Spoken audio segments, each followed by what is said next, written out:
Este libro contiene tablas con información relevante para la lectura, estas están indicadas en la descripción del video para que el usuario pueda consultarlas en el archivo PDF que puede ser encontrado en Internet. Lo maravilloso de aprender es que nadie puede arrebatárnoslo. B. King. Las edades de Gaia.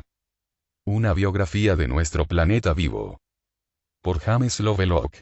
1979. Quinta parte. Índice. 11.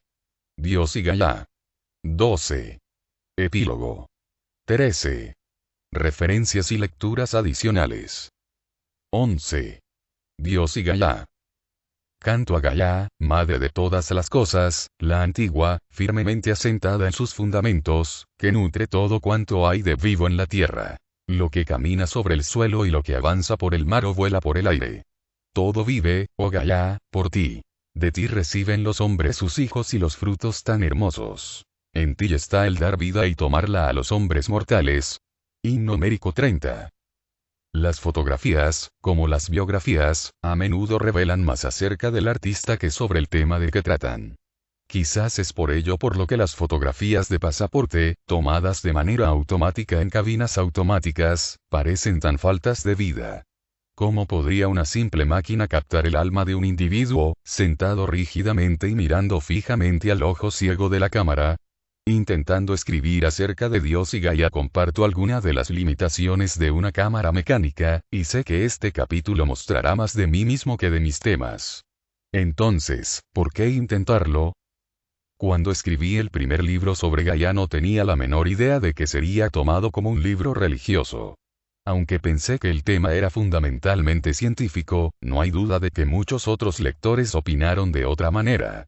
2/3 partes de las cartas recibidas, y que todavía se reciben, trataban del significado de Gaia en el contexto religioso. Este interés no solo se ha circunscrito al estado seglar. Una de las cartas más interesantes provino de Hugh Montefiore, entonces obispo de Birmingham. Me preguntaba qué es lo que creía yo que había aparecido antes, la vida o Gaia. Mis intentos de contestar a esta pregunta me llevaron a mantener correspondencia con él, que se expone en un capítulo de su libro La probabilidad de Dios. Sospecho que algunos cosmólogos también reciben preguntas semejantes por parte de los que se imaginan que casi se saludan con Dios. Fui ingenuo al pensar que un libro sobre Gaia solo sería tomado como algo científico. Entonces, ¿qué pienso acerca de la religión? Cuando era estudiante, un cuáquero practicante me preguntó seriamente si alguna vez había tenido alguna experiencia religiosa. No comprendiendo lo que me preguntaba pensé que se refería a una aparición o un milagro y le dije que no. Mirando atrás desde una perspectiva de 45 años me inclino a pensar que habría tenido que decir que sí.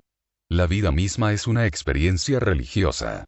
Sin embargo, en aquella ocasión la pregunta casi no tenía sentido porque implicaba la separación de la vida entre una parte sagrada y otra secular. Ahora creo que no puede haber tal división. En cualquier relación, en el plano de la satisfacción personal, hay momentos de deleite y de dificultad. Para mí, un punto álgido fue cuando Jim Morton, el deán de la catedral de St. John, en Nueva York, me pidió que le ayudase en una celebración religiosa. Todavía recuerdo maravillado cómo formé parte de aquella procesión llena de color, junto a él y otros clérigos, vestidos con ropas medievales. La música del coro cantando Morning is Broken me parecía que adquiría un sentido nuevo en el ambiente de aquel sitio sagrado. Fue una experiencia sensual que no por ello me pareció menos religiosa. Mis ideas sobre la religión cuando era niño se desarrollaron a partir de las de mi padre y de la gente del campo que conocí. Consistían en una mezcla rara, compuesta de brujas, tabúes, y los puntos de vista expresados por los cuáqueros en una escuela de domingo de las afueras, en la casa de reunión de los amigos. La Navidad era una fiesta de solsticio más pagana que cristiana. Como familia, éramos, bien adentrados este siglo, sorprendentemente supersticiosos. Tenía tan inculcados mis conocimientos infantiles acerca del poder de lo oculto que de mayor tuve que hacer un esfuerzo de voluntad para parar de tocar madera o cruzar mis dedos cada vez que tenía que enfrentarme a un riesgo. El cristianismo se encontraba allí no tanto como una fe sino como una serie de guías a seguir acerca de cómo ser bueno. Cuando contemplé Gaia por primera vez en mi imaginación sentí lo que debe haber sentido un astronauta cuando estaba de pie en la Luna, mirando atrás hacia nuestro hogar, la Tierra. El sentimiento de la fuerza con que teoría y evidencia se unen para confirmar la idea de que la Tierra puede ser un organismo vivo. Pensar que la Tierra es algo vivo hace que todo parezca estar, en los días felices, en su sitio, como si el planeta entero celebrase una ceremonia sagrada. Estar en la Tierra conlleva aquel mismo sentimiento especial de bienestar que se encuentra asociado a la celebración de cualquier religión cuando es lo justo y cuando uno está abierto a la aceptación. No es necesario interrumpir el juicio crítico, y ello no impide cantar el himno equivocado o el correcto fuera de tono. Esto es todo lo que siento acerca de Gaia. ¿Qué siento acerca de Dios? Estoy demasiado implicado en el raciocinio científico para sentirme a gusto recitando el credo o el Padre Nuestro en una iglesia cristiana. La insistencia en la declaración creo en Dios Padre Todopoderoso, Creador de los cielos y la tierra parece adormecer el sentido de la maravilla, como si uno estuviera comprometido con una línea de pensamiento por un contrato legal cósmico. También parece equivocado tomarlo solo como una metáfora. Sin embargo, respeto la intuición de los que creen, y me conmueve la ceremonia, la música, y sobre todo la gloria de las palabras del libro de plegarias que para mí están lo más cerca posible de la perfecta expresión de nuestro lenguaje. He mantenido apartadas mis dudas durante mucho tiempo. Ahora que escribo este capítulo tengo que intentar explicar de alguna manera, a mí mismo y al lector, cuáles son mis creencias religiosas. Me satisface la idea de que el universo tiene propiedades que hacen la emergencia de la vida y Gaia algo inevitable. Sin embargo, no estoy de acuerdo con la afirmación de que fue creado con este propósito. Puede haber sido así, pero cómo empezaron la vida y el universo son cuestiones inefables. Cuando un colega científico utiliza datos de la Tierra de hace eones para explicar su teoría de los orígenes de la vida genera una sombra de duda similar. ¿Cómo es posible tratar como si fueran hechos de la ciencia sucesos que ocurrieron hace tantos años y que dieron lugar a la emergencia de algo tan intrincado como la vida? Es consustancial con el ser humano tener curiosidad por los antecedentes, pero realizar expediciones dentro del pasado remoto a la búsqueda de los orígenes es tan extraordinariamente poco relevante como lo era la caza de las serpientes de mar. La mayor parte de la información acerca de los orígenes está con nosotros aquí y ahora. Así pues, recreémonos en ella y sintámonos agradecidos de estar vivos. En una reunión reciente en Londres, un hombre juicioso, el Dr. Donald Braven, me preguntó: ¿por qué se para usted en la Tierra? ¿Por qué no considera si el sistema solar, la galaxia o el universo están vivos? Mi respuesta instantánea fue que el concepto de una Tierra viviente es manejable. Sabemos que no hay más vida en el sistema solar y que la estrella más cercana está extremadamente lejos. Tiene que haber otras Gaias orbitando alrededor de otras estrellas tranquilas de larga vida, pero, aunque pueda sentir curiosidad por ellas y por el universo, estos son conceptos intangibles. Son para el intelecto, no para los sentidos. Hasta que no seamos visitados desde otras partes del universo, si es que ello ocurre alguna vez, estamos obligados a permanecer separados. Sospecho que muchos han transitado por la misma línea de pensamiento. Todos estos millones de cristianos que destinan un lugar especial de su corazón para la Virgen María posiblemente contestarían como yo lo hago. El concepto de Yahvé como ser remoto, todopoderoso y que lo abarca todo, es o bien terrorífico o bien inalcanzable. Incluso el sentido de la presencia de un Dios más contemporáneo, una voz pequeña en el interior, puede no ser suficiente para los que necesitan comunicarse con alguien exterior. María está cerca y se le puede hablar. Ella es creíble y manejable. Podría ser que la importancia de la Virgen María en la fe tuviera algo que ver con este concepto, pero también puede incluir otras cosas. ¿Qué ocurre si María es un nombre alternativo para Gaia? Entonces su capacidad de dar a luz virginalmente no sería un milagro ni una aberración partenogenética, se trata del papel de Gaia desde que empezó la vida. Los inmortales no tienen necesidad de reproducir una imagen de sí mismos, es suficiente con que renueven continuamente la vida que los constituye. Cualquier organismo vivo de una edad semejante a la de un cuarto de la del mismo universo y que todavía se encuentra lleno de vigor está tan cercano de la inmortalidad como nosotros nunca tendremos necesidad de saber. Ella es de este universo y, concebiblemente, una parte de Dios. En la tierra ella es la fuente de vida inagotable y todavía está viva, ella dio a luz a la humanidad y nosotros somos una parte de ella. Por todo esto es por lo que, para mí, Gaia es un concepto religioso y científico a la vez, y es manejable en ambas esferas. La teología también es una ciencia, pero si tiene que trabajar con las mismas reglas que el resto de las ciencias, entonces no hay sitio para las creencias o el dogma. Con ello quiero decir que la teología no tendría que dar por sentado que Dios existe y luego continuar con el estudio de su naturaleza y sus interacciones con el universo y los organismos vivos. Semejante aproximación es prescriptiva, presupone su existencia, y cierra el pensamiento a preguntas tales como: ¿cómo sería el universo sin Dios? ¿Cómo podemos utilizar el concepto de Dios como una manera de contemplar el universo y a nosotros mismos? ¿Cómo podemos utilizar el concepto de Gaia como un sistema para entender a Dios? El creer en Dios es un acto de fe y permanecerá así. Del mismo modo, huelga intentar probar que Gaia está vivo.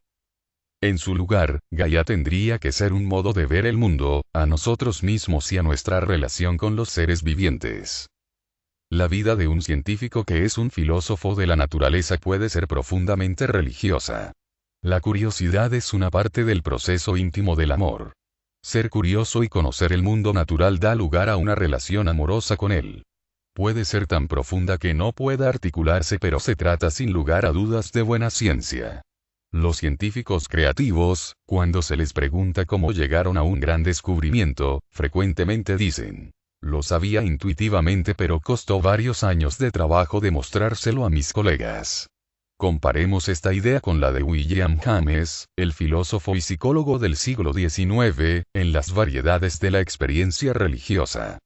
La verdad es que en la esfera metafísica y religiosa, las razones articuladas solo son conocidas para nosotros cuando nuestros sentimientos inarticulados de la realidad ya han sido impresionados en favor de la misma conclusión. Entonces, nuestra intuición y nuestra razón trabajan ciertamente juntos y se pueden desarrollar grandes sistemas del mundo, como la filosofía budista o la católica. Nuestra creencia impulsiva siempre está presente, es lo que establece el cuerpo original de la verdad, y nuestra filosofía articulada verbalmente no es más que una mera traducción en fórmulas. La certeza inmediata y no racionalizada es lo que se encuentra profundamente en nuestro interior, el argumento razonado no es más que una exhibición superficial. El instinto guía, la inteligencia fundamentalmente sigue. Este era el modo de pensar de los filósofos de la naturaleza en los tiempos de James Hutton en el siglo XVIII y es todavía el de muchos científicos de hoy en día. La ciencia puede abarcar el concepto de la Tierra como un superorganismo y todavía puede preguntarse acerca del sentido del universo. ¿Cómo hemos llegado a nuestro presente mundo humanista y laico? En tiempos antiguos a escala humana, tan lejanos como los primeros utensilios que pueden encontrarse, parece que la Tierra era adorada como diosa y se creía que estaba viva. El mito de la Gran Madre se encuentra en la mayoría de las religiones antiguas. La madre es una figura compasiva y femenina, la primavera de toda la vida, de la fecundidad, de la gentileza. Ella es también el portador severo e implacable hacia la muerte. Como recuerda Aldous Huxley en La experiencia humana. En el hinduismo, Kali es a la vez la madre infinitamente amable y amorosa y la diosa terrorífica de la destrucción, que lleva un collar de cráneos y bebe la sangre de los seres humanos en uno de ellos. La descripción es profunda. Si das la vida necesariamente tienes que dar la muerte porque la vida siempre acaba en una muerte y debe renovarse a través de la muerte. En algún momento, no hace más de unos pocos miles de años, se arraigó el concepto de un dios maestro remoto, un vigilante de Gaia. Al principio podría haber sido el sol, pero después tomó la forma que ahora tiene entre nosotros, la de un gobernador del universo extremadamente remoto aunque personalmente inmanente. Charles N. Spretnak, en su sugerente e interesante libro Las dimensiones espirituales de la política verde, atribuye el primer rechazo de Gaia, la diosa tierra, a la conquista de la antigua civilización centrada en la tierra por los guerreros adoradores del sol de las tribus indoeuropeas invasoras. Imagínate tú mismo como testigo de aquel momento decisivo en la historia, es decir, como un miembro de la pacífica e ingeniosa cultura orientada hacia la diosa en la vieja Europa. No pienses en un matriarcado, puede haberlo sido pero nadie lo sabe y esta no es la cuestión principal. Estamos en el 4500 a.C. El lector está caminando a lo largo de un elevado risco, mirando a través de las llanuras hacia el este. En la distancia ve una ola masiva de jinetes galopando hacia su mundo en animales extraños y poderosos, el antecesor europeo del caballo se había extinguido. Traen pocas mujeres, un gobierno centrado en un jefe y solo una técnica primitiva de impresión para marcar sus dos símbolos, el sol y el pino. Se movieron en oleadas primero hacia Europa del sudeste, después hacia Grecia, a través de toda Europa, también hacia el cercano y Medio Oriente, el norte de África y la India. Trajeron un dios celeste, un culto guerrero y un orden social patriarcal. Y en este orden es en el que vivimos todavía en una cultura indoeuropea, aunque muy avanzada tecnológicamente la evolución de estos jinetes hacia hombres modernos que cabalgan en sus infinitamente más poderosas máquinas de destrucción de los hábitats de nuestros compañeros en Gaia parece un paso pequeño. El resto de nosotros, en el infierno confortable y cómodo de la vida urbana, nos preocupamos muy poco de lo que hagan mientras continúen proporcionándonos comida, energía y materias primas y nosotros podamos continuar con el juego de la interferencia humana. En tiempos antiguos, la creencia en una tierra y en un cosmos viviente representaba el mismo concepto. Cielo y tierra estaban cercanos y formaban parte de un mismo cuerpo. A medida que pasó el tiempo y creció la conciencia de las amplias distancias espaciotemporales mediante inventos como el telescopio, el universo fue haciéndose comprensible y el de Dios retrocedió hasta su lugar actual, detrás del Big Bang, el evento al que se atribuye el origen de todo. Al mismo tiempo, a medida que creció la población también aumentó la proporción de la misma forzada a seguir una vida urbana fuera del contacto con la naturaleza. Durante los 2 últimos siglos casi todos nos hemos convertido en habitantes de ciudades y parece que hemos perdido el interés tanto en el significado de Dios como en el de Gaia. Tal como escribió el teólogo Kate Ward en el Times de diciembre de 1984. No es que la gente conozca lo que es Dios y haya decidido rechazarle. Parece que mucha gente ni siquiera conoce lo que es la idea tradicional ortodoxa de Dios, compartida por el judaísmo, el islam y la cristiandad. No tienen la menor idea de lo que quiere decir la palabra Dios. Ocurre simplemente que el concepto de Dios no tiene sentido o lugar posible en sus vidas. En lugar de ello o bien inventan alguna idea vaga de fuerza cósmica sin ninguna aplicación práctica o bien apelan a alguna figura medio olvidada de superpersona barbuda que interfiere constantemente con las leyes de la naturaleza. Me pregunto si este es el resultado de una privación sensorial. ¿Cómo podemos reverenciar el mundo vivo si ya no podemos oír la canción de un pájaro entre el ruido del tráfico u oler la suavidad del aire fresco? Si el lector piensa que esto es una exageración, recuerde la última vez que se estiró en un prado bajo la luz del sol y olió la fragancia del tomillo yoyo y vio cantar y volar a las alondras. Piense en la última vez que miró el negro azul oscuro del cielo, aunque suficientemente claro para ver la Vía Láctea, la congregación de estrellas, nuestra galaxia.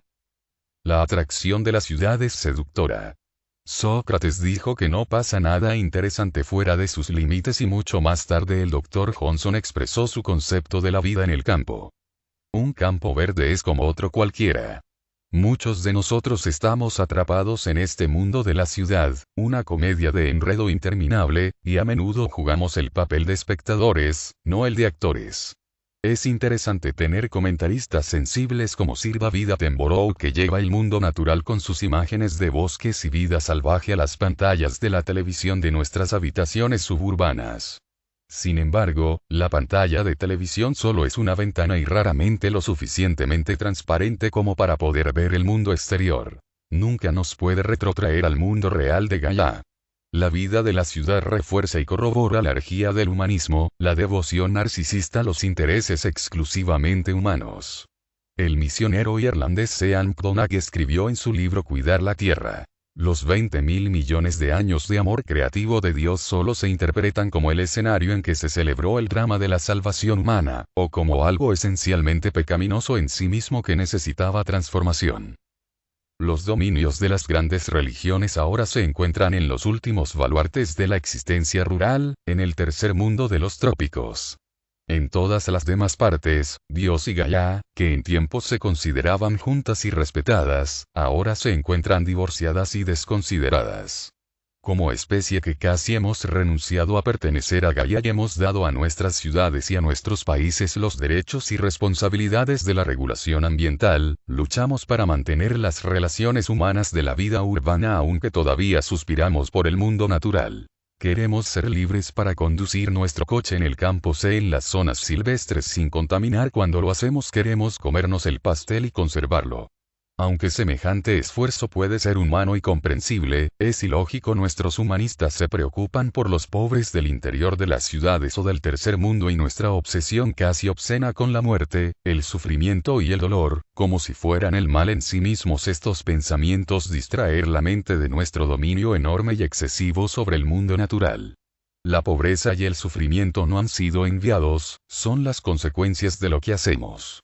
Dolor y muerte son normales y naturales, no podríamos sobrevivir sin ellos. La ciencia, es cierto, ayudó al nacimiento de la tecnología.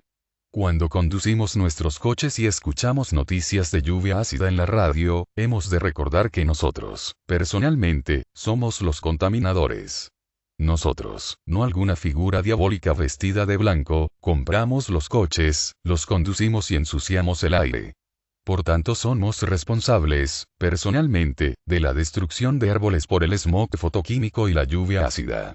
Somos responsables de la primavera silenciosa que predijo Rachel Carson. Hay muchas maneras de mantenerse en contacto con Gaia. Los seres humanos individuales son colectivos celulares y endosimbióticos densamente poblados, aunque también constituyen entidades diferenciadas. Los individuos interaccionan con Gaia en el reciclado de los elementos y en el control del clima del mismo modo que la célula también lo hace en el cuerpo. Se puede interaccionar individualmente de un modo espiritual mediante una sensación de maravilla del mundo natural y sintiéndose una parte de él. De alguna manera esta interacción no es diferente del estrecho acoplamiento entre el estado de la mente y el cuerpo. Otra conexión se realiza a través de las potentes infraestructuras de las comunidades humanas y de transporte de masas. Como especie, movemos ahora una masa mayor de algunos materiales alrededor de la Tierra que la cantidad movilizada por todo el biota de Gaia antes de que apareciésemos. Nuestro parloteo es tan alto que puede oírse en las profundidades del universo. Siempre, como ha ocurrido con otras especies anteriores y más antiguas dentro de Gaia, el desarrollo del todo surge de la actividad de unos pocos individuos.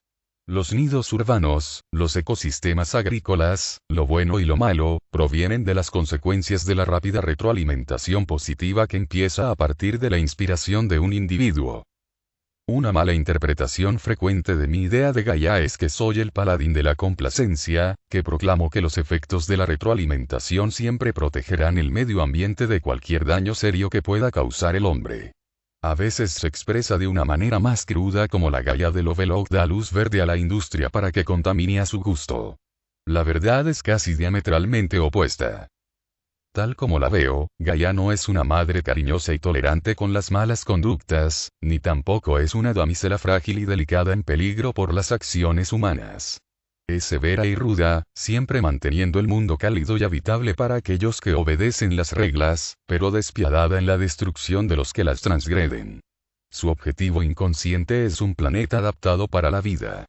Si la humanidad sigue en el camino actual, será eliminada con la misma poca piedad que mostraría el microcerebro de un misil nuclear balístico intercontinental en pleno vuelo hacia su objetivo.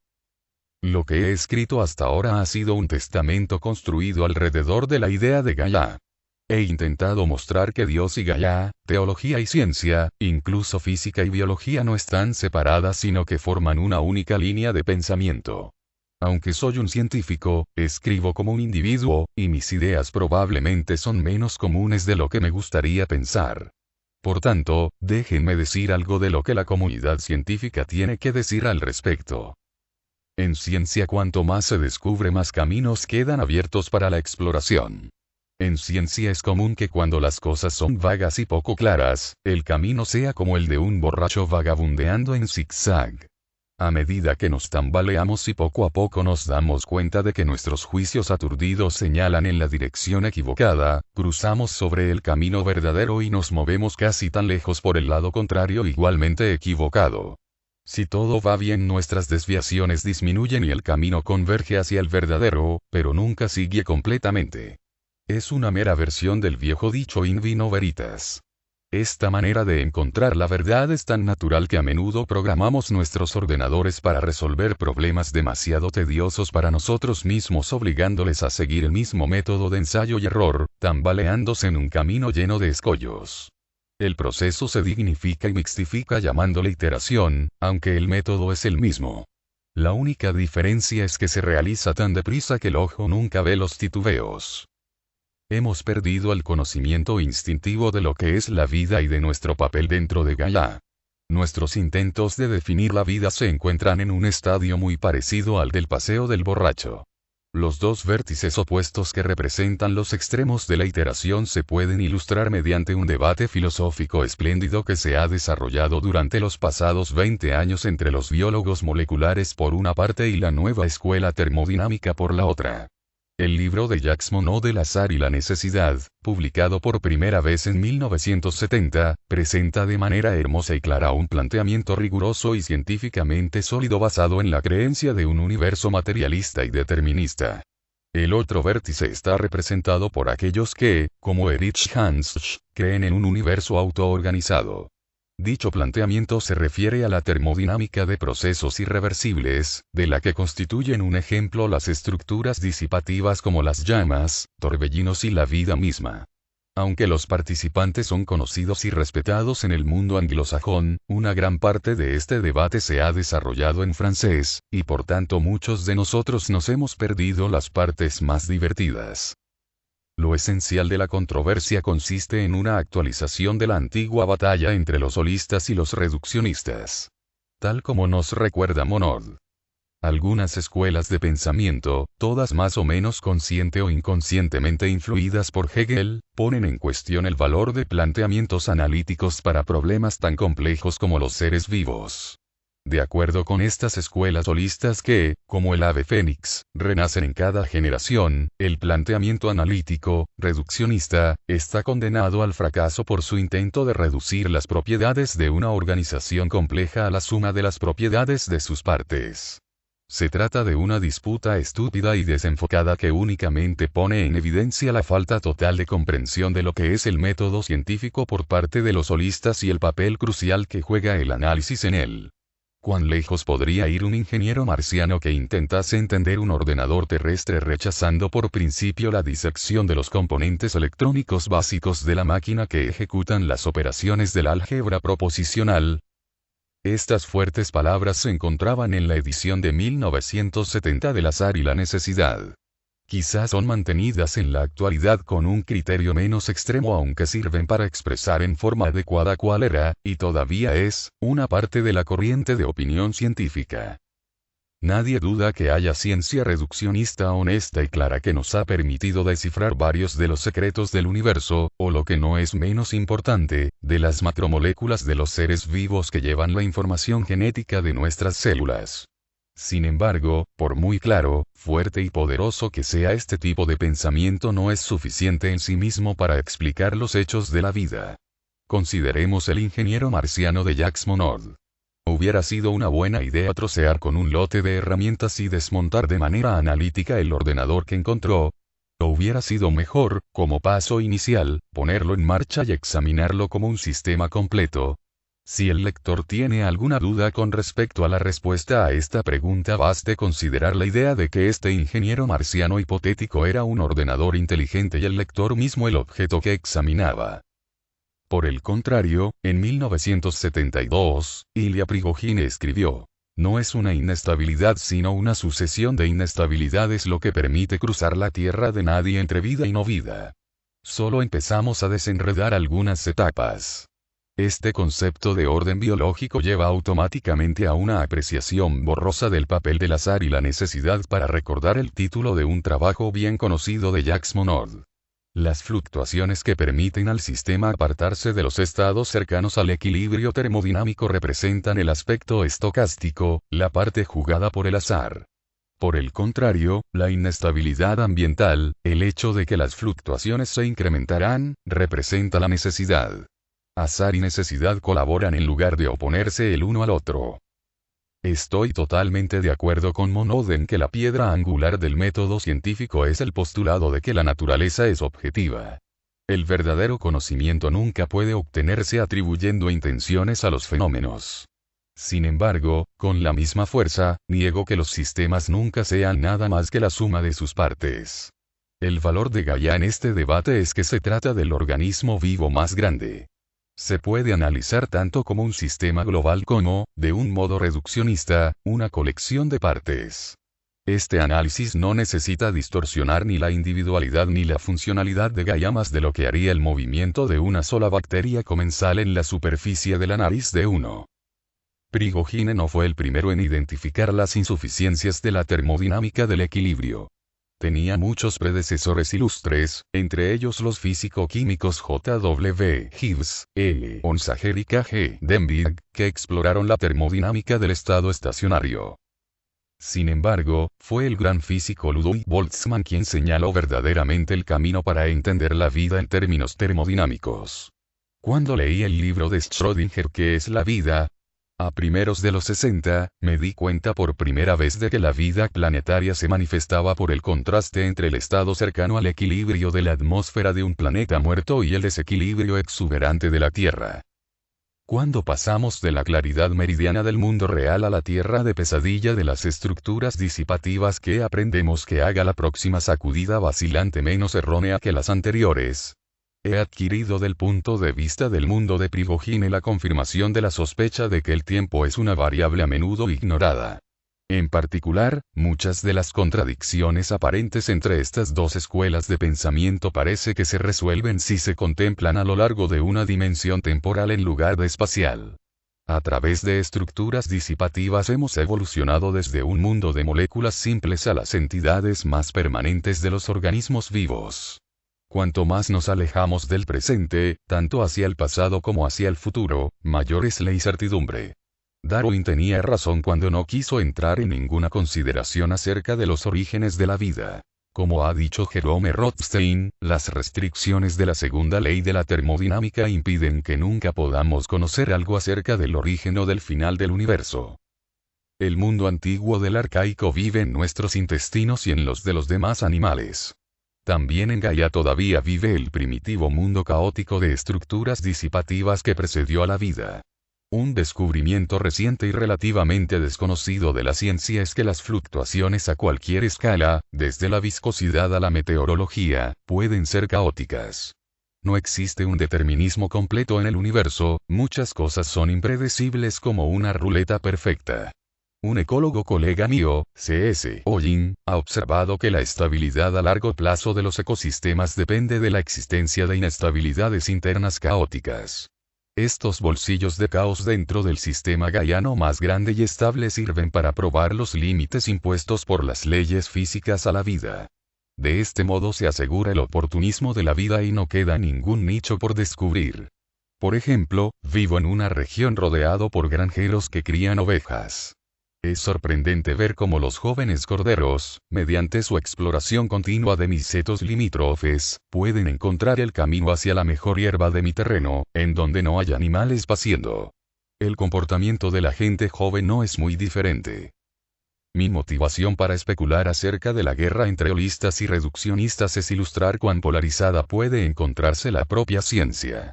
Déjenme concluir esta digresión y volvamos al tema de este capítulo, Dios y Gaia. Y permítanme empezar recordando el mundo de las margaritas, un modelo que es reduccionista y holista a la vez. Fue realizado para contestar a las críticas hacia Gaia, que la consideraban una teleología. La necesidad de reducción fue debida a que la relación de los incontables billones de seres vivos de la Tierra y las rocas, el aire y los océanos, nunca se podrían describir con pleno detalle por una serie de ecuaciones matemáticas. Se necesitaba una simplificación drástica. Sin embargo, el modelo, con su estructura de bucle cibernético cerrado, también era holístico. Ello también se puede aplicar a nosotros mismos. No tendría sentido intentar desentrañar todas las relaciones entre los átomos dentro de las células que constituyen nuestros cuerpos. Sin embargo, ello no evita que seamos reales e identificables, y que tengamos un intervalo de vida de por lo menos 70 años. También nos encontramos en una disputa entre contrarios por nuestra lealtad a Gaia y el humanismo. En esta batalla, humanistas con intencionalidad política han dado a la palabra reduccionista a mayor un sentido peyorativo para desacreditar la ciencia y para cuestionar el método científico. Sin embargo, todos los científicos son hasta cierto punto reduccionistas. No hay lugar para la ciencia sin reduccionismo a algún nivel. Incluso los analistas de sistemas holísticos, cuando deben estudiar sistemas desconocidos, hacen pruebas, como perturbar el sistema y observar la respuesta, o hacen un modelo del mismo y reducen después este modelo. En biología es imposible evitar la reducción aunque queramos. Los materiales y las intenciones entre los seres vivos son tan fenomenalmente complejas que solo se puede obtener una descripción holística cuando se adapta al biota que existe como una entidad identificable, es decir, una célula, una planta, un nido o Gaia. Ciertamente, se puede observar y clasificar las propias entidades con un mínimo de invasión, pero más pronto o más tarde la curiosidad nos moverá a estudiar de qué están hechas las entidades y cómo trabajan. En cualquier caso, la idea de que la mera observación es neutra en sí misma es una ilusión. Alguien dijo una vez que la razón por la que el universo funciona es que Dios lo está observando siempre y por tanto reduciéndolo. Sea lo que sea, no hay duda de que una reserva, un parque natural o un ecosistema, son reducidos proporcionalmente a la cantidad de tiempo que nosotros y nuestros hijos perturbamos la vida salvaje observándolos. En el universo autoorganizado, Erich Hans planteaba razones importantes para la presencia de una tendencia general a la autoorganización, de manera que la vida, en lugar de ser una casualidad, era una consecuencia inevitable. Hans basaba sus planteamientos en las teorías de los pioneros de lo que puede llamarse la termodinámica de procesos irreversibles. Max Eigen, Ilya Prigogine, Humberto Maturana, Francisco Valera y sus sucesores. En la medida que se acumula la evidencia científica y se desarrollan las teorías en este tema recóndito, puede que la metáfora de un universo viviente pueda ser incluida. Se podría racionalizar la intuición de Dios, algo de Dios podría convertirse en algo tan familiar como Gaia. Por ahora mi fe en Dios permanece en un estado de agnosticismo positivo. Estoy demasiado implicado en la ciencia para tener una fe definida. También resulta igualmente inaceptable para mí, desde un punto de vista espiritual, el mundo materialista de la pura realidad. Arte y ciencia parecen estar interconectados entre sí y con la religión, encontrándose en un estado de expansión mutua. El hecho de que Gaia pueda ser algo tanto espiritual como científico es para mí sumamente satisfactorio. A partir de las cartas y conversaciones he aprendido que ha sobrevivido un sentimiento por el organismo, la Tierra, y que muchos sienten la necesidad de incluir estas creencias antiguas en un sistema de convicciones, tanto para ellos mismos como porque sienten que la Tierra de la que forman parte se encuentra amenazada. De ningún modo veo a Gaia como un ser consciente, un Dios alternativo. Para mí Gaia está viva y es parte del universo inefable y yo soy una parte de ella. El filósofo Gregory Bateson expresó esta forma de agnosticismo del siguiente modo. La mente individual es inmanente pero no únicamente al cuerpo. También es inmanente a caminos y mensajes fuera del cuerpo, y existe una gran mente de la cual la mente individual solo constituye un subsistema. Esta mente más grande es comparable a Dios y es quizá lo que alguna gente entiende por Dios, aunque sigue siendo inmanente a los sistemas sociales interconectados a la ecología planetaria. Como científico creo que la naturaleza es objetiva, pero también creo que la naturaleza no está predeterminada. El famoso principio de incertidumbre que descubrió el físico Werner Heisenberg constituyó la primera fractura en la cristalina estructura del determinismo. Ahora se ve que el caos puede ser descrito mediante una estructura matemática ordenada.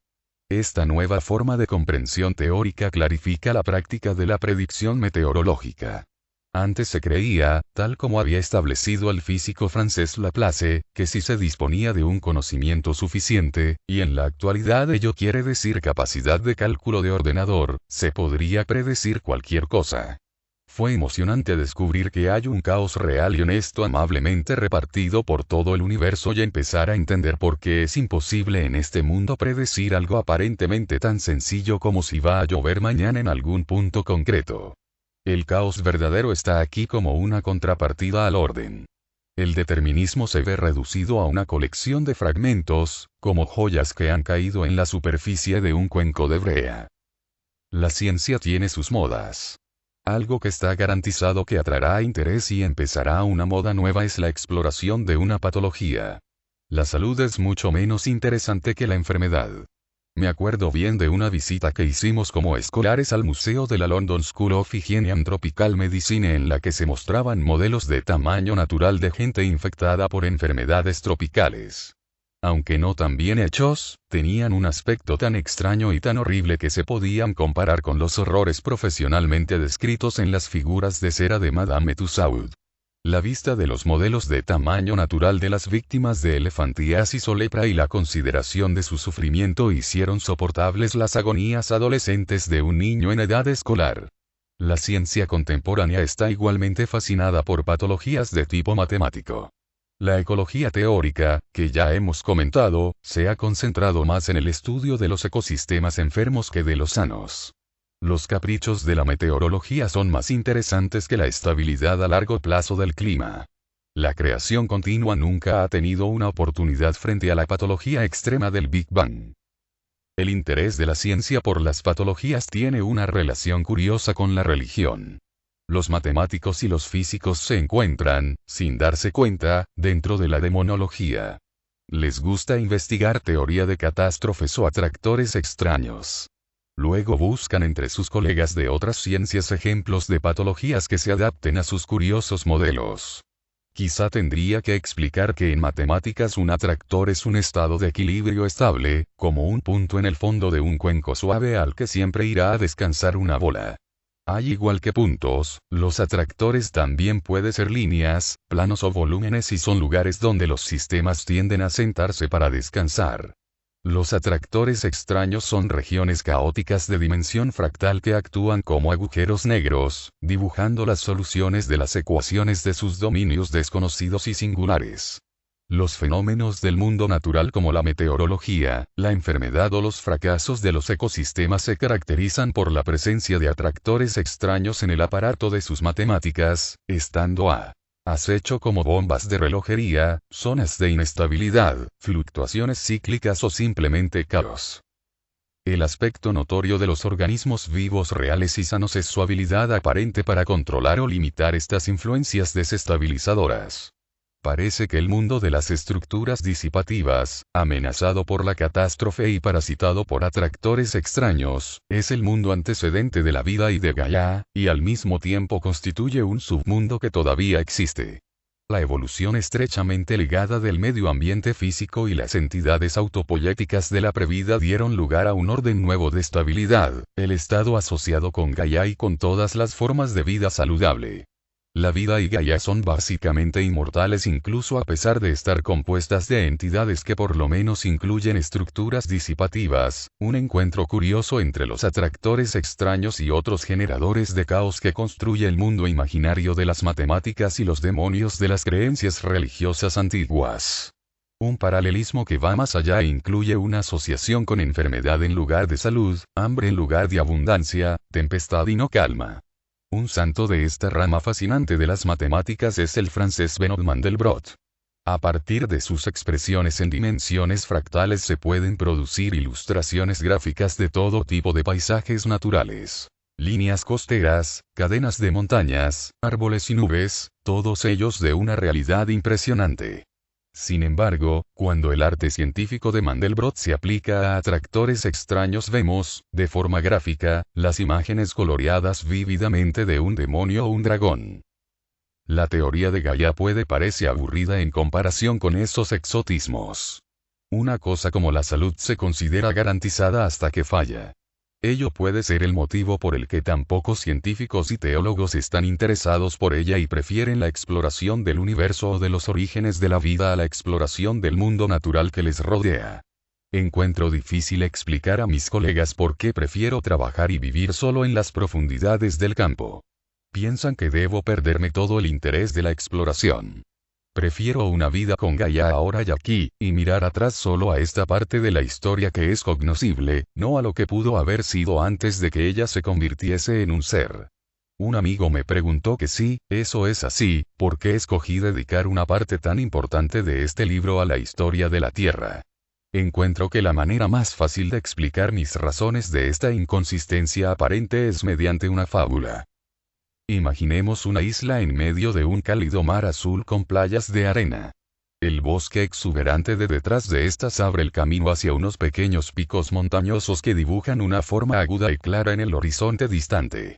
No hay signos de la presencia de ningún habitante, humano o de otro tipo. Lo que a primera vista parece ser un pueblo de casas de piedra blanca es, visto de cerca, un afloramiento de creta que brilla como un láser a la luz del sol. Sin embargo, hay algo extraño, uno parpadea porque la luz es muy brillante y mira otra vez. No es una ilusión, los árboles no son verdes, son la sombra oscura del azul. La isla que contemplamos se encuentra en algún lugar dentro de 500 millones de años. Los detalles exactos son impredecibles y poco importantes para este relato, pero podemos decir que es más caliente que cualquier sitio cerca del mar de la Tierra actual, con una temperatura de 30 grados centígrados, y a menudo alcanza los 60 grados centígrados en el desierto del interior de la isla. Hay poco o casi nada de dióxido de carbono en el aire, pero en lo que respecta a lo demás este es muy parecido a la composición actual, con la cantidad de oxígeno precisa para respirar, pero no demasiado como para convertir los incendios en incontrolables. Se ha producido una puntuación muy importante, y las formas de vida dominantes de la superficie terrestre son de una estructura que ningún zoólogo o botánico de nuestro tiempo reconocería. En un prado pequeño cerca de la orilla se ha reunido un grupo de filósofos para celebrar una de estas reuniones civilizadas subvencionadas por una sociedad científica. Un simposio que deja mucho tiempo para nadar y pasear, o simplemente hablar sin prisa. Una participante tiene la teoría de que su forma de vida, tan improbable como la de muchos de los organismos del mar y de los microorganismos, no solo evolucionó sino que fue creada artificialmente por una forma de vida consciente que vivió en el pasado geológico remoto. Basa su razonamiento en el tipo de sistema nervioso de los filósofos y, en general, de los animales terrestres. Este opera mediante la conducción directa de electricidad a través de hebras de un polímero orgánico, mientras que el de la vida oceánica opera por transporte iónico dentro de células elongadas, lo que nosotros reconoceríamos, por supuesto, como nervios. Los cerebros de los filósofos operan mediante semiconductores, lo que contrasta con los sistemas químicamente polarizados de los organismos marinos. En esta forma de vida nueva, los machos no existen como organismos conscientes móviles sino como simples formas vegetativas que proporcionan la información genética separada necesaria para que la recombinación pueda reducir la expresión de errores. El matrimonio todavía es una relación para toda la vida, aunque con los maridos enraizados en la tierra como plantas hay más de uno de este tipo entre un amante jardinero y las flores.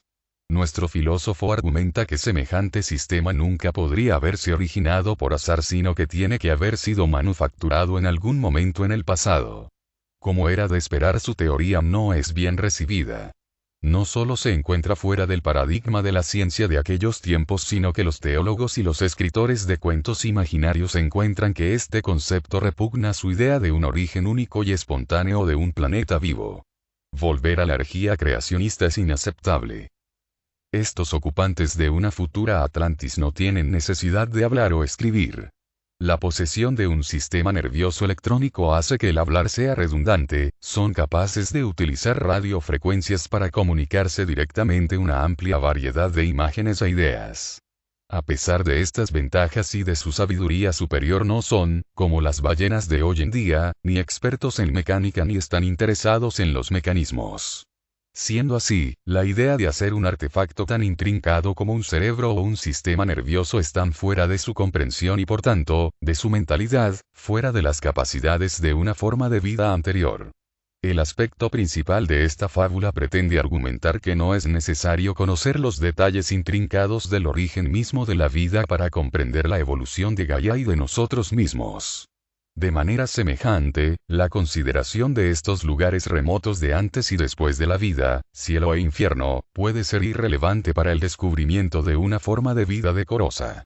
Podemos haber sido ayudados por la naturaleza del universo para evitar el caos y evolucionar de forma espontánea, en alguna orilla adiana, en nuestra forma de vida ancestral. Parece improbable que provengamos de una forma de vida implantada aquí por visitantes del exterior, o que incluso llegase pegada a algún trozo de residuo cometario del espacio exterior. Me gusta pensar que Darwin descartó las preguntas acerca del origen de la vida no solo porque la información disponible en su tiempo era tan escasa que la búsqueda de los orígenes de la vida hubiera tenido que quedar dentro del ámbito de la especulación, sino porque, más convincentemente, se dio cuenta de que no era necesario conocer los detalles del origen de la vida para formular la evolución de las especies mediante la selección natural. Esto es lo que quiero decir cuando indico que el concepto de Gaia es manejable. La creencia de que la Tierra está viva y que debe ser reverenciada todavía se mantiene en sitios remotos como el oeste de Irlanda y las zonas rurales de algunos países latinos. En estos sitios, los santuarios a la Virgen María parecen significar más, y atraer más amor y devoción, que la misma iglesia. Los santuarios casi siempre se encuentran a cielo abierto, expuestos al sol y a la lluvia, y rodeados de flores y arbustos depositados con cuidado. No puedo dejar de pensar que esta gente del campo está venerando a algo más que a la Virgen cristiana. Queda poco tiempo para evitar la destrucción de las selvas de los trópicos, con consecuencias que llegarán lejos tanto para Gaia como para la gente. La gente del campo, que está destruyendo sus propios bosques, a menudo son cristianos y veneran a la Virgen María. Si fuera posible que su mente y su corazón se conmovieran y vieran en ella la encarnación de Gaia, entonces quizás se pudieran dar cuenta de que la víctima de su destrucción era ciertamente la madre de la humanidad y la fuente de la vida permanente. Cuando este gran hombre bueno, el Papa Juan Pablo, viaja a través del mundo, en un acto de gran humildad y respeto por la Madre y el Padre Tierra, se agacha y besa el asfalto del aeropuerto. A veces lo imagino caminando unos pocos pasos más allá del cemento muerto para besar el césped, que es parte de nuestra verdadera madre y de nosotros mismos. 12. Epílogo. No voy a cesar en mi lucha mental, ni mi espada dormirá en mi mano hasta que haya construido Jerusalén en la tierra verde y agradable de Inglaterra. William Blake, Milton. En cartas y conversaciones la gente pregunta a menudo, ¿cómo podemos vivir en armonía con Gaia? Estoy tentado de contestar, ¿por qué me lo preguntas? Todo lo que he hecho es contemplar la tierra de manera diferente. Esto no me cualifica para prescribir un modo de vida para ti. Verdaderamente, después de 20 años de escribir y pensar acerca de Gaia, parece que no hay receta de cómo vivir con Gaia, solo consecuencias. Sabiendo que la pregunta de cómo vivir con Gaia es seria y que semejante respuesta sería descortés al mismo tiempo que inútil, intentaré mostrar lo que vivir con Gaia significa para mí. Quizás entonces el interrogador descubrirá algo que compartamos. Mi vida, en tanto que científico ermitaño, sería adecuada para muy pocos. Mucha gente es gregaria y disfruta con una conversación animada en compañía humana en los bares, iglesias y partidos. Vivir solo con la naturaleza, incluso como unidad familiar, no está hecho para ellos. Por tanto, déjenme dar una vuelta alrededor del sitio en que vivimos, en el norte de Devon, y a medida que caminamos juntos intentaré explicar por qué prefiero la vida que llevo. Quizás entonces el lector encontrará su propio modo de vivir con Gaia. Poco después de que Ellen y yo viniésemos a vivir a Coombe Mill, adoptamos un pavo y una pava reales. Cuando las aves de corral se pavoneaban seriamente y desplegaban sus colas de colores asombrosos, producían una ilusión de grandeza que conectaba con los recuerdos de las casas solariegas. De hecho, Coombe Mill es una pequeña casa de campo con paredes gruesas hechas de barro y paja y un techo de pizarra, un adobe inglés. Para empezar teníamos 14 acres de tierra, ahora los hemos aumentado a 30 acres. Hay sitio para que vivan estos pájaros tan ruidosos entre nosotros, ya que el vecino más próximo se encuentra a 1 kilómetro de distancia. Por muy ruidosos que sean, a nosotros nos gusta su sonido de trompeta triunfante en tiempo de celo, cuando parecen anunciar la primavera. Durante el resto del año su extenso vocabulario cambia desde un gentil sonido de cloqueo y ronroneo a gritos como los del rebuzno del asno. Luego está el ladrido agudo de su alarma, cuando, más frecuentemente de lo deseado, perros salvajes vagan en nuestro terreno. Ellen, la jardinera cuidadosa y responsable de nuestro medio ambiente, les llama macetas móviles y ambos hemos disfrutado de su colorida compañía durante años. Solo tienen una desventaja. Su costumbre, por amistad o a la espera de alguna comida, de reunirse en el pavimento que se encuentra fuera de la puerta. Allí dejan sus excrementos malolientes. Acostumbraba a maldecirlos cuando los pisaba o tenía que limpiarlos. Sin embargo, me di cuenta de que yo estaba equivocado y de que ellos tenían razón. Estos pájaros ecológicamente intencionados hacían lo posible para convertir el cemento muerto del camino en nuevo suelo vivo. ¿Qué otro mejor modo de digerir el cemento que mediante la aplicación diaria de nutrientes y bacterias provenientes de la eyección de sus deposiciones? ¿Por qué necesitamos 30 acres para vivir? No somos granjeros. Creo que la compra de una casa con un terreno tan grande fue una reacción a los cambios que ocurrieron en nuestro último pueblo, Borochalque, situado a 200 kilómetros al este. Durante los 20 años que vivimos allí vimos cómo un pueblo vivo era desposeído de sus agricultores y cómo se destruía su digno modo de vida rural. Fue una violación y pillaje amables, no nos varieron hordas salvajes provenientes de las praderas. La destrucción se produjo por una acumulación de millares de cambios ocurridos durante los años, hasta que el modelo entre lo que tenía que ser el campo y la realidad ya no coincidían. Para un visitante ocasional el pueblo hubiera parecido tan bonito como siempre, pero cada año que pasaba las granjas se metamorfoseaban en fábricas de negocios agrarios. Los campos que en verano eran la gloria de Wiltshire, coloreados con amápolas entre el grano, se convirtieron en un mar uniforme de cebada libre de malas hierbas.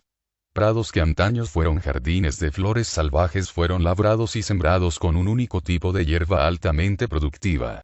Cuando nos mudamos estábamos decididos a encontrar un sitio donde no fuese probable que el medio ambiente cambiase otra vez de manera tan drástica. La mejor manera de conseguirlo parecía ser encontrar una casa con suficiente terreno alrededor para dejarnos controlar lo que ocurriría en él. La primera vez que vi Borochalque fue en 1936, en un paseo en bicicleta a través del sur de Inglaterra durante unas vacaciones de verano del colegio. Entre todos los sitios entre Kent y Cornwall que visité ninguno me dejó una memoria más duradera de perfección, y decidí que allí estaría un día mi hogar. Planeé mi viaje con la idea fija de un general que va a la guerra. Como tal examiné mapas del ejército, en escala 1 pulgada por milla. Estos mapas eran tan detallados que tenían marcado casi cada casa y árbol, y las líneas de contorno finamente dibujadas describían la extensión del terreno. Pasé la mayoría de las tardes de invierno imaginando los sitios que visitaría. En aquellos días había pocos coches y todavía menos gente que intentase viajar por los pequeños caminos que intentaba usar. Con la ayuda de los mapas del ejército señalé el camino a través de la red de carreteras tortuosas que se unían en vértices en los pueblos y aldeas. Cada condado tenía su estilo propio de arquitectura y su propio acento. Mi viaje fue de unos 700 kilómetros y duró 2 semanas. El estilo de vida de la Inglaterra de entonces hizo que este viaje se pareciese mucho más a una expedición que lo que ahora representa un viaje a Australia. No es que nos encontráramos minimizados, era el ritmo del viaje más lento y más humano el que agrandaba el mundo. Como científico novel estaba interesado en cosas como las plantas silvestres, especialmente las venenosas como el beleño, el acónito y la mortal belladona. Una vez experimenté mascando una fracción de una hoja de una de ellas y aprendí qué fuerte era el malestar del envenenamiento por atropina. También estaba fascinado por los fósiles, y la zona costera de Dorset y Devon, donde se encuentran como piedras en la playa, era parte de mi itinerario. Fui guiado a Borochalque por los nombres extraños de los pueblos de Wiltshire y de Dorset. Tenía que ver a qué se parecían Plush, Follo y Pidle Trentide. Tuve que descubrir lo que era Sidling St. Nicholas y oír el sonoro son de Whitchurch Canonicorum. Para llegar a estos pueblos mi mapa mostraba que tenía que seguir el valle del Eble, que guía hasta Borochalque en una pendiente suave que continúa hasta los prados elevados de Dorset. El único lugar donde las líneas de nivel se apretaban y marcaban una colina empinada, se encontraba en el valle situado justo más allá de Boerchalke. Un camino ideal para viajar en bicicleta. Todavía puedo recordar cuando pasé por el camino hacia Boerchalke, con los lechos de berros a mi izquierda, y di la vuelta a un ángulo para ver ante mí el pueblo pequeño y pintoresco de Boerchalke, el escenario de un anfiteatro compuesto por colinas de verdes pendientes recubiertas de matas. Llegué allí alrededor de las 4 en una tarde soleada de un domingo de julio. Estaba sediento pero, inusualmente, no había indicadores fuera de las casas ofreciendo té. En aquellos días los paseantes y los ciclistas eran suficientemente abundantes como para resultar rentable que los habitantes dedicasen un rato a vender refrescos. Sin embargo, esta región era tan remota, y los viajeros tan pocos, que estos esfuerzos hubieran generado un beneficio pequeño. Pregunté a un hombre que caminaba por allí si había alguien que pudiese solucionar mi necesidad. Sí, dijo, la señora Gulliver, que está en la Casa Blanca de allí a veces hace té. Y lo hizo.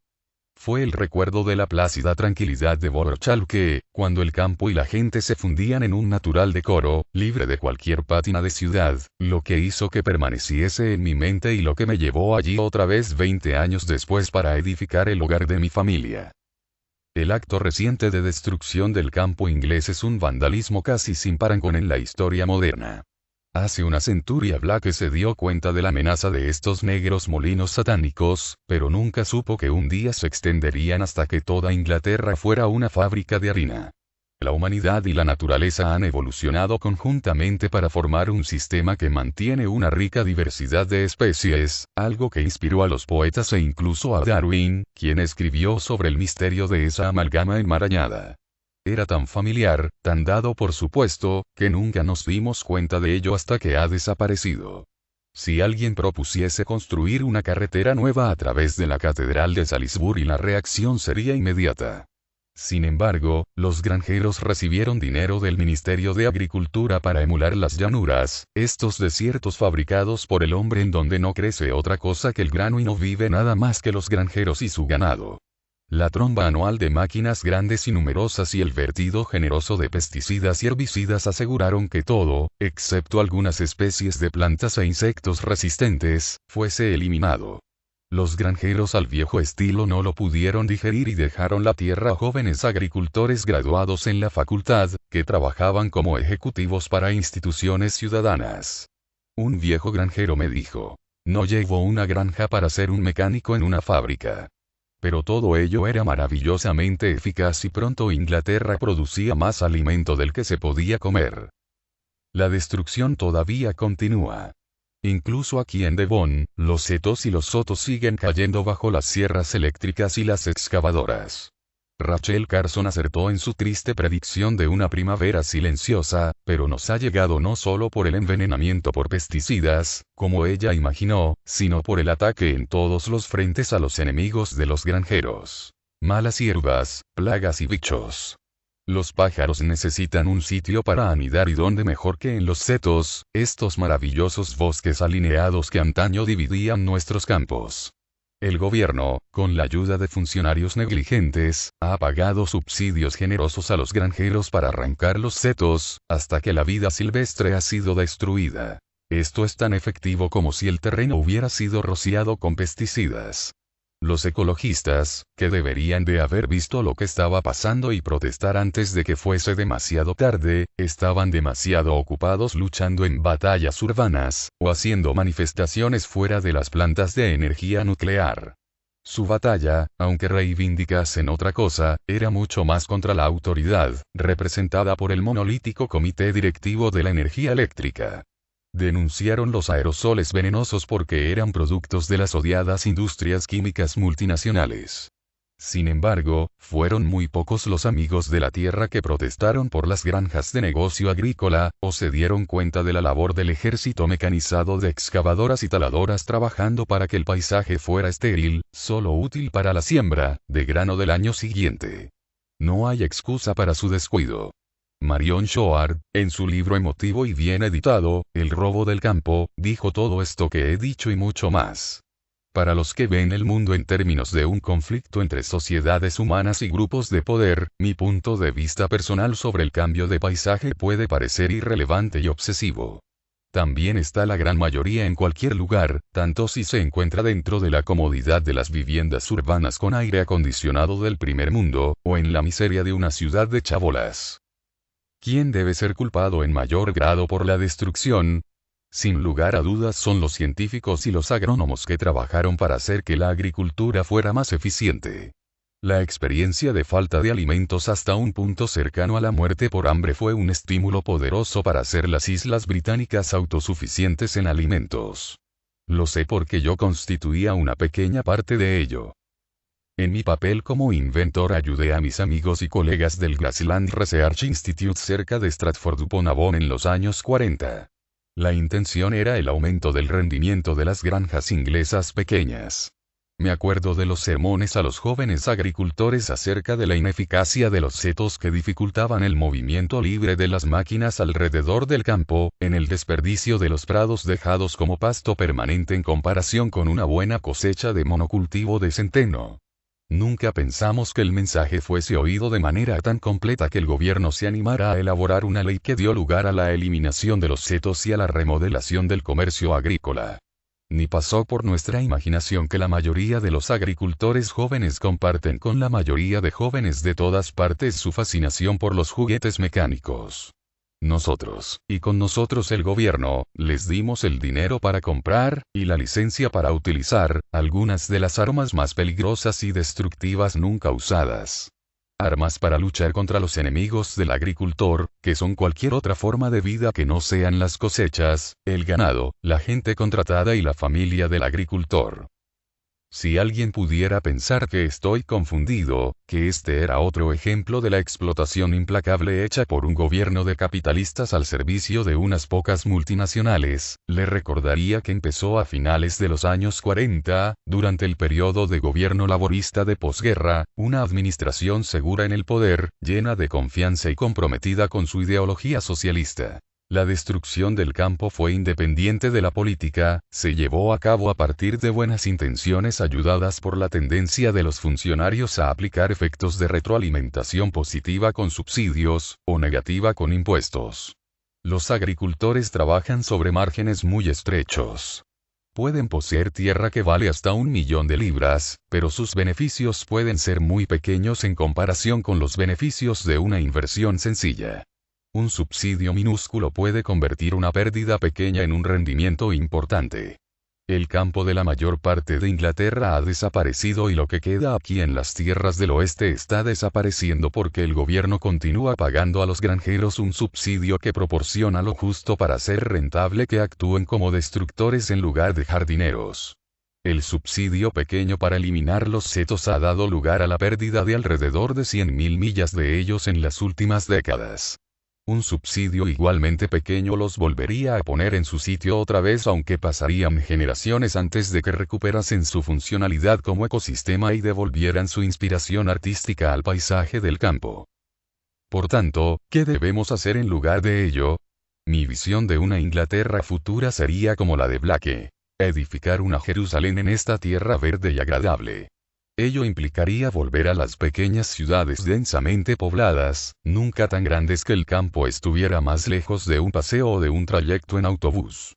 Por lo menos un tercio de la tierra tendría que revertir en tierra arbolada y páramo, lo que los granjeros ahora llaman tierra abandonada. Una parte podría estar abierta a la gente para actividades de recreo, pero una sexta parte, por lo menos, tendría que estar abandonada, solo disponible para la vida silvestre. La agricultura sería una mezcla de producción intensiva, donde fuera adecuado que así fuera, y de granjas pequeñas no subvencionadas para los que tuvieran vocación de vivir en armonía con la tierra. En los años recientes, la sobreproducción de alimentos por las inmoderadas actividades agrícolas de la Comunidad Económica Europea, incluyendo Inglaterra, ha sido tan grande que estos sucesos han dado lugar a mi propuesta de un plan práctico básico para la gestión del campo. En su desesperación malhumorada, a veces he oído la parodia que hicieron los verdes de los versos de Sir John Benjamin, escritos al principio de la Segunda Guerra Mundial. Venid bombas amistosas y caed en Slough, para librarnos del arado. Las coles vienen ahora. La Tierra exhala. Se convierten en. Venid cabezas nucleares amistosas, golpeadles y derribad su ciudad siempre en expansión. No hace falta semejante catarsis horrible, incluso para los esperados. Dejada a sí misma, Gaia se relajará en otra larga edad de hielo. Olvidamos que el templado hemisferio norte, el hogar del primer mundo, goza ahora de un breve verano entre largos periodos de invierno que duran alrededor de un centenar de miles de años. Incluso las cabezas nucleares no devastarían la Tierra de esta manera, ni lo haría así un invierno nuclear, si pudiera ocurrir y durar lo suficiente para volver la Tierra a su estado normal de congelación. El estado natural de aquí en Devon ha sido, durante la mayor parte del millón de años pasado, un invierno ártico permanente. Incluso tan cerca del océano, el clima todavía era tan amargamente frío y desértico como lo es ahora en la isla del Oso, en el océano Ártico. Solo 80 kilómetros al norte o al este de Coombe Mill estarían los grandes glaciares permanentes de las edades de hielo. Estas cuchillas de excavadoras heladas raspan cualquier vestigio de vida en la superficie que haya florecido en las etapas interglaciales como la actual. Entonces, ¿por qué preocuparse de la destrucción del campo que hace, como mucho, solo unos pocos millares de años que existe y que pronto desaparecerá de nuevo? Me preocupo porque el campo inglés era una gran obra de arte, un sacramento como las catedrales, la música o la poesía. Todavía no ha desaparecido totalmente y me pregunto si no hay nadie preparado para permitirle sobrevivir el tiempo suficiente como para ilustrar una relación amable entre las personas y la tierra, un ejemplo vivo de cómo un grupo pequeño de gente lo hizo bien durante un breve periodo. Lo poco que ha quedado de la vieja Inglaterra todavía se encuentra amenazado. Los ilustres guardianes del paisaje parecen no darse cuenta de su existencia. Ven el campo a través de nociones románticas de su belleza escénica. En mi región, Devon, solo miran la tundra de Dartmoor y la ven como algo que debe ser preservado a cualquier precio. La turbera encharcada, demasiado húmeda y demasiado fría para que crezcan los árboles es un lugar habitual en la frontera entre las zonas polares y templadas, un resto de lo que era esta zona durante la última glaciación. Por el contrario, los mismos guardianes contemplan la tierra del norte de Dartmoor, con sus granjas pequeñas poco eficientes, ricas en vida silvestre y comunidades de pueblos que apenas han cambiado desde hace mucho tiempo, como algo sin valor y desechable, un sitio adecuado para nuevos usos, como un pantano, una nueva carretera o un polígono industrial. A menudo pienso que estos planificadores de ciudades que actúan de manera tan destructiva han sido engañados por el gran novelista Thomas Hardy. Sus escritos influyeron profundamente a mi madre, nacida y criada en ciudad, una mujer que pronto vio el campo a través de las gafas distorsionadas de Hardy. Sin embargo, mi padre nació en el Wessex de Hardy y me mostró cuán diferente era la realidad. Hardy, por muy brillante que fuese su caracterización, no comprendió el campo y solo lo utilizó como un fondo para desarrollar su perspectiva trágica de la condición humana. La Inglaterra que conocí cuando era niño y adolescente era imponentemente hermosa, los setos y los pequeños matorrales eran abundantes, y había arroyos y ríos repletos de peces que alimentaban a las nutrias. Este paisaje inspiró a generaciones de poetas para describir los sentimientos que nosotros mismos no podíamos expresar. Sin embargo, aquel paisaje de Inglaterra no era un ecosistema natural, era un jardín del tamaño de una nación, maravillosa y cuidadosamente atendido. Los monocultivos agrícolas degradados de hoy en día con sus asquerosas baterías para el ganado y las aves, sus feos edificios de paredes de metal y maquinaria rugiente y maloliente han hecho que el campo parezca formar parte de los negros molinos satánicos de Blake. Sé que a mí me parece de este modo porque conocí cómo era. Desde las ciudades y desde el extranjero vienen visitantes a Coombe Mill y elogian las pocas glorias que quedan. Ellos, y los planificadores del campo, no comprenden que si pronto no paramos el ecocidio, las tristes predicciones de Rachel Carson de una primavera silenciosa serán realidad, no porque hayamos envenenado los pájaros con pesticidas, sino porque hemos destruido sus hábitats, les hemos arrebatado un lugar donde vivir. Siendo un inglés típico, no espero que ellos, la administración, cambien sus puntos de vista. Nadie estaba a favor de estas ideas excepto mi familia, que intentó hacerlo lo mejor posible con el terreno que poseemos en Coombe Mill. Lo hemos convertido en un hábitat y un refugio para algunas de las plantas y animales que el comercio agrícola está destruyendo. Este es el modo que nosotros, personalmente, hemos elegido para vivir con Gaia. Solo somos 3 viviendo allí, pero 30 acres no son mucho más difíciles de manejar que un jardín suburbano. El césped de un jardín siempre necesita que lo estén segando, alimentando, regando y quitándole las malas hierbas, un trabajo, o un coste, incesante si alguien tiene que hacerlo por nosotros. 10 acres de nuestro terreno es hierba. No es un césped de pesadilla que requiera la atención continua de un ejército de jardineros. Crece como un prado, rico en flores salvajes y animales pequeños. Los prados se dividen y forman un marco para los 20 acres de árboles plantados. Solo necesita disfrutarlo y cortarlo una vez al año cuando la hierba ha crecido demasiado. Los granjeros locales están encantados de venir y cortar, utilizan la hierba como forraje y pagan por ella. El coste de mantener 10 acres de prado es comparable al de un jardín urbano bien cuidado. Los árboles necesitan más atención pero no tanta como para ser de ningún modo una carga para ninguno de nosotros 3. El río Carey divide nuestro terreno en 2 partes iguales, lo que plantea un problema. El río pasa cerca de la casa, que en tiempos fue un molino de agua, y tiene un ancho de alrededor de 18 metros. No puede ser cruzado fácilmente caminando y pronto descubrimos que llegar a nuestro nuevo terreno implicaba un paseo de 8 kilómetros. Los puentes a través del Carey son espaciados. Hace 2 años decidimos construir un puente para atender más fácilmente los 10.000 árboles que fueron plantados de nuevo en la parte oeste del Carey. La metáfora de tender un puente casi se ha convertido en un tópico. Sin embargo, intentar construir un puente en la vida real, es una experiencia extraordinaria, personalmente, el poder de reducir una metáfora a la práctica. Como el lector habrá comprendido, somos gente solitaria y no nos mezclamos mucho con nuestros vecinos. Sin embargo, en esta parte del oeste de Devon fuimos bien recibidos nada más llegar, y hemos experimentado más amabilidad espontánea que en cualquier otro lugar donde hubiéramos vivido.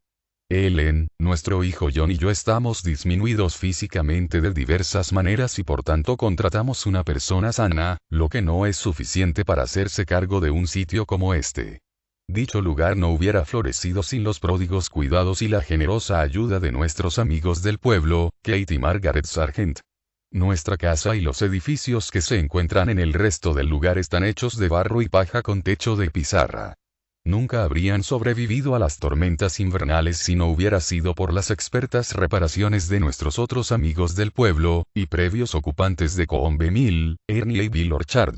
Sin embargo, no fue hasta que empezamos a planificar nuestro puente que experimentamos el vigor pleno de la comunidad en la que estamos inmersos. Cuando estos amigos supieron cuál era nuestra intención, se empezó a formar el puente, primero en la imaginación como proyecto excitante y luego de manera más sólida, a medida que se dibujaban los planos y se recogían los materiales. Ellos tenían la experiencia necesaria para hacerlo junto con el ánimo y la alegría de una tarea desafiante, surgida únicamente de un pensamiento personal pasajero. El proyecto mostró, de una manera gaiana, cómo un pensamiento puede convertirse en un acto que conlleva un beneficio personal y local. Nuestro puente está hecho de acero, fue construido por un herrero, Gilbert Rendall, y en todos los aspectos es una construcción mecánica. No me siento completamente a gusto con las cosas mecánicas. Recuerdo una conversación con mi amigo Stuart Brand, editor de Coevolution Quarterly, y Gary Snyder, el poeta. Estaban sorprendidos e indignados cuando dije las sierras mecánicas son un invento más perverso que la bomba de hidrógeno. Para mí una sierra mecánica es algo que corta en un tiempo de minutos algo que ha tardado cientos de años en crecer. Era el sistema de destruir las selvas tropicales. Para Gary Snyder era una herramienta de jardín benigna con la que podía, como un practicante, eliminar cuidadosamente las llagas de años de mala agricultura en su bosque. No es lo que se hace sino el modo como se hace. Cuanto más poderosa es la herramienta más difícil es su uso. El lector puede preguntarse cómo tenemos que vivir con Gaia según estos pensamientos dispersos. Contestaré que, como en una metáfora, Gaia acentúa fundamentalmente la importancia del organismo individual. Siempre es como consecuencia de la acción de individuos que evolucionan potentes sistemas locales, regionales y globales. Cuando la actividad de un organismo favorece el medio ambiente al mismo tiempo que al mismo organismo, entonces se extiende y es favorecida y finalmente el organismo y el cambio ambiental asociado a él adquirirán una extensión global. También es cierto a la inversa, y cualquier especie que afecta al medio ambiente de forma dañina es condenada, aunque la vida continúa. ¿Es ello aplicable ahora a la humanidad? ¿Estamos condenados por la destrucción de nuestro mundo natural? Gaia no es intencionadamente antihumana, pero cuanto más tiempo continuemos cambiando el medio ambiente global contra sus preferencias animamos nuestra sustitución por otra especie más ambientalmente decente. Todo depende de usted y de mí. Si contemplo el mundo como un organismo vivo del que somos parte, no los propietarios ni los usufructuarios, ni tan siquiera unos pasajeros, podríamos tener mucho tiempo por delante de nosotros y nuestra especie podría sobrevivir dentro de su tiempo asignado. Es una cuestión nuestra actuar de manera constructiva. El frenesí presente de agricultura y silvicultura es un ecocidio global tan tonto como sería actuar con el concepto de que nuestros cerebros son supremos y las células de los demás órganos desechables. Excavaríamos pozos a través de nuestra piel para extraer sangre por sus nutrientes. Si vivir con Gaia es una responsabilidad personal, ¿cómo podemos hacerlo? Cada uno de nosotros tiene una respuesta personal al problema. Tiene que haber sistemas más simples de vivir con Gaia que el que nosotros hemos escogido en Coombe 1000. Encuentro útil pensar en cosas que son inocuas con moderación pero malignas en exceso. Para mí se encuentran estas tres mortales: coches, ganado y motosierras, cars, cattle, chainsaws, en inglés. Por ejemplo, uno podría comer menos ternera. Si se hace, y los médicos tienen razón, la salud de uno puede mejorar, y al mismo tiempo se disminuye la presión para convertir los bosques en granjas de ternera absurdamente despilfarradoras. La teoría de Gaia surgió a partir de la visión distante y extraterrestre de la Tierra, demasiado distante para preocuparse por la gente. Sorprendentemente, la visión no es incoherente con los valores humanos de amabilidad y compasión. En realidad, nos ayuda a rechazar el sentimentalismo acerca del dolor y la muerte, y a aceptar la mortalidad para nosotros así como para nuestra especie. Con semejante impresión en la mente, Ellen y yo deseamos que nuestros 8 nietos hereden un planeta saludable. De algún modo, el destino peor que podemos imaginar para ellos es que gracias al progreso de la medicina se vuelvan inmortales, condenados a vivir en un planeta geriátrico, con la tarea inacabable y abrumadora de siempre mantenerlo y mantenerse vivos y adaptado a nuestro estilo de vida.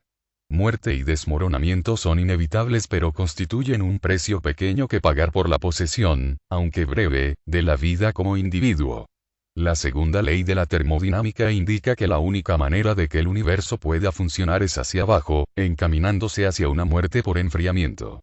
Los pesimistas son aquellos que utilizan una linterna para ver su camino en la oscuridad y esperan que la batería dure para siempre. Lo mejor es vivir como recomendó N.A.S.T. Vincent Millay. Mi vela arde por los 2 cabos, no durará toda la noche, pero, mis enemigos y mis amigos, proporciona una luz encantadora. 13. Referencias y lecturas adicionales. Referencias. Hutton, James, 1788. Theory of the Art. Or an Investigation of the Laws Observable in the Composition, Dissolution, and Restoration of Land upon the Globe. Roy. Soc. Edinburgh Tr. 1-20-93-04. Dolittle, W.F. 1981. Is Nature Real Motorly? Coevolution Quarterly 29 5863. Holland H.D. 1984.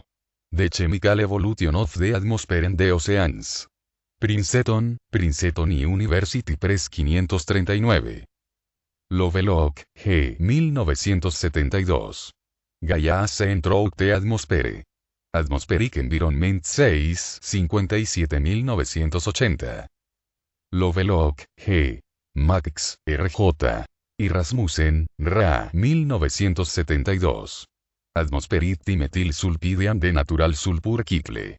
Nature 237, 45253. Margulis, L., y Lovelock, G. 1974. Biological Modulation of the Earth's Atmosphere. Icarus 21, 47189. Charlson R. J. Lovelock G. Andrea E. Mo. y Warren S. J. 1987. Ocean Phytoplankton, Atmospheric Sulfur, Cloud Albedo and Climate. Nature 326, 66561. Whitfield, M., y Turner, David R. 1987. The Role of Particles in Regulating Decomposition of Seawater. En Aquatic Surface Chemistry, ed. Werner Stone. Chichester, Wiley. 1. Introducción. Para disponer de una visión alternativa del trabajo en el Jet Propulsion Laboratory, qué mejor que leer The Search for Life on Mars de Henry Cooper, Holt, Rineart and Winston, Nueva York, 1976. 2. ¿Qué es Gaia? Un libro hermoso y completamente comprensible acerca de la entropía es el de P.W. Atkins, de Second Law, Freeman, Nueva York y Londres, 1986. La descripción clásica del problema de la definición de vida es que es la vida por Erwin Schrödinger, escrito en Dublín durante la Segunda Guerra Mundial, Cambridge. Cambridge University Press, 1944 y versión española en Tusquets Editores, Metatemas 1 Barcelona, 1988. El libro más ligero de Ilya Prigogine sobre el difícil tema de la termodinámica de los procesos irreversibles es From Being to Becoming, Freeman, San Francisco, 1980.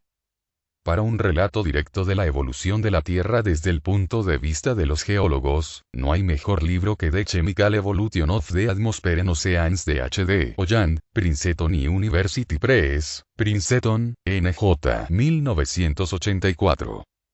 Un libro similar de climatología es The Coevolution of Climate and Life de Stephen Schleider y Randy Londer, Sierra Club Books, San Francisco, 1984.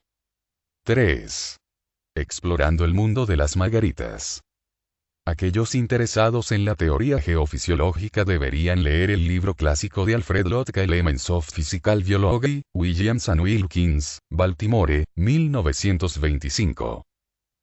La autopoiesis, la organización de las cosas vivas, y muchos otros conceptos útiles para la comprensión de la vida como un proceso, se describen en The Tree of Knowledge, por Humberto R. Maturana y Francisco J. Varela, New Science Library, Boston, 1987.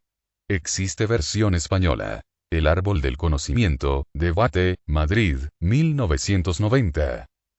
4. El arcaico.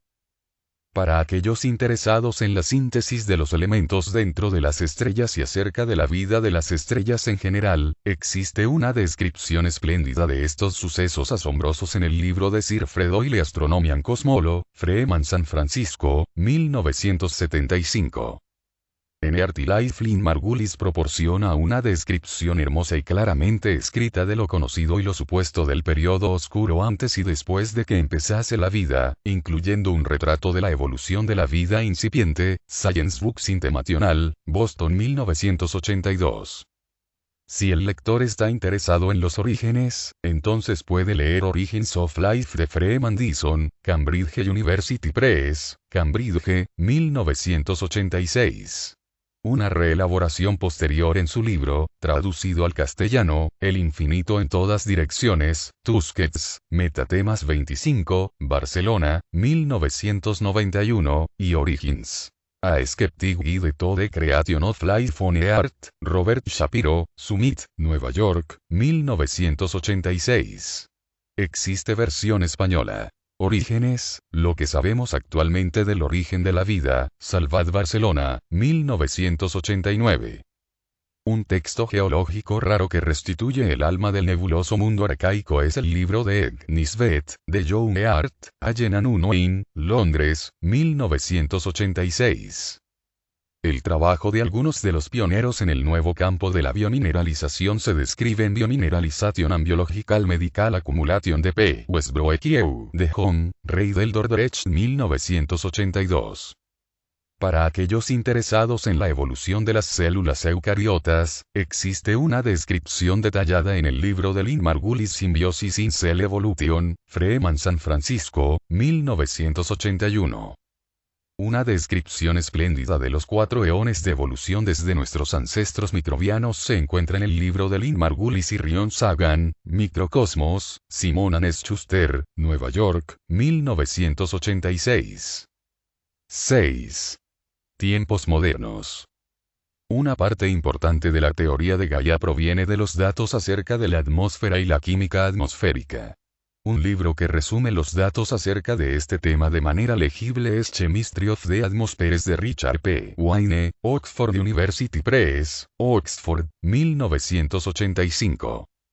Para una descripción profesional basada en los criterios convencionales se puede recomendar The Planets and Their Atmospheres de John S. Lewis y Ronald G. Prim como un antídoto para Gaia, Academy Press, Orlando, FLA. 1984. 7. Gaia y el medio ambiente contemporáneo. Las actas de la reunión de Brasil mencionada en este capítulo se han publicado ahora en forma de libro, de Geophysiology of Amazonia, editado por Robert T. Dickinson, Wiley, Nueva York 1987. Una descripción de las batallitas de los clorofluorocarbonos se encuentra en The Ozone War, por Lydia Dotto y Harold Schiff, Doubleday, Nueva York, 1978.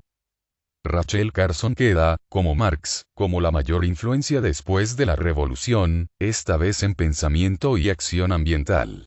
Su libro seminal Silent Spring, Autumn Mifflin, Boston, 1962, debe incluirse en cualquier lectura adicional sobre los temas tratados en este capítulo. Existe versión española, Primavera Silenciosa, Caralt, Barcelona 1964. Los asuntos ambientales se encuentran en el dominio de la política, y para una descripción juiciosa y comprensible desde esta perspectiva se puede leer Climatic Change and World Affairs, por Sir Crispin Tickell, University Press of America, Lanham MD. 1986. Una figura entre los científicos ambientales es Paul R. Ehrlich. Su libro con Anne H. Ehrlich, Population Resources Environment, es de lectura imprescindible para conocer el corazón y el pensamiento del movimiento ecologista. Freeman, Nueva York, 1972. Un punto de vista contemporáneo de los problemas ambientales se muestra en Sustainable Development of the Biosphere, editado por William C. Clark BRF. Moon Cambridge University Press, Cambridge, 1986. 8. El segundo hogar. Si uno realmente quiere saber a qué se parece la superficie de Marte, no hay mejor fuente que el texto descriptivo y las fotografías del bello libro de Michael Carr, The Surface of Mars, Yale University Press, New Haven, Londres, 1981. 9. Dios y Gaia. Un punto de vista teológico de Gaia se muestra en el libro de Hugh Montefiore, The Probability of God, SCM Press Londres 1985. Un libro inusual y fácil de leer es God and Human Suffering de Douglas John Hall, Augsburg, Minneapolis, 1986. Aunque no está directamente relacionado con Gaia, lo encontré útil y conmovedor cuando revisé este capítulo. Para mí, el libro más importante en relación con este capítulo es Angels Fear. Towards an Epistemology of the Sacred de Gregory Bateson y Mary Catherine Bateson, Macmillan, Nueva York, 1987. Existe versión española. Temor de los Ángeles, Gedisa, Barcelona, 1989. Para una comprensión del punto de vista de los científicos sobre el universo, quizás el mejor resumen se encuentra en The Self. Organization Universe de Erich Hans, Pergamon, Oxford 1980. Un tema a menudo ligado con Gaia pero que de hecho es muy diferente es The Anthropic Cosmological Principle de John D. Barrow y Frank J. Tipler, Oxford University Press, Oxford, 1986. General. Para los que encuentran el tema de Gaia entretenido, probablemente nadie ha escrito con más sentimiento que Lewis Thomas en sus abundantes libros, en particular The Lives of a Cell, Viking Press, Nueva York, 1975. Versión española. La vida de las células, Ultramar, Barcelona, 1990, y The Young Gest Science, Viking Press Nueva York, 1983. Ninguna guía del mundo sería completa sin un atlas, y el más apropiado sería Gaia. An Atlas of Planet Management, editado por Norman Mears, Doubleday, Nueva York 1984. La evolución de la Tierra desde el punto de vista de un geólogo se describe de forma clara y bellamente ilustrada por Frank Press y Raymond Sieverenart, Freeman, San Francisco, 1982. Para una visión desde la perspectiva de los físicos de la evolución del cosmos y de la vida, véase el libro de Eric Chaisson de la Esfera, Atlantic Monthly Press, Nueva York, 1987. Y para una visión preponderantemente ecológica acerca de la Tierra escrita al mismo tiempo aunque en gran contraste de pareceres con la visión expresada en el primer libro de Gaia, recomiendo encarecidamente el libro de Paul Colin Vaux, We Big Fierce Animals Are Rare. Princeton University Press, Princeton, NJ, 1978. Versión española, ¿Por qué son escasas las fieras? Orbis, Barcelona, 1987. El mundo de los científicos que han participado en los descubrimientos registrados en este libro se encuentra recogido en Planet Art, por Jonathan Weiner, Bantam Books, Nueva York, 1986.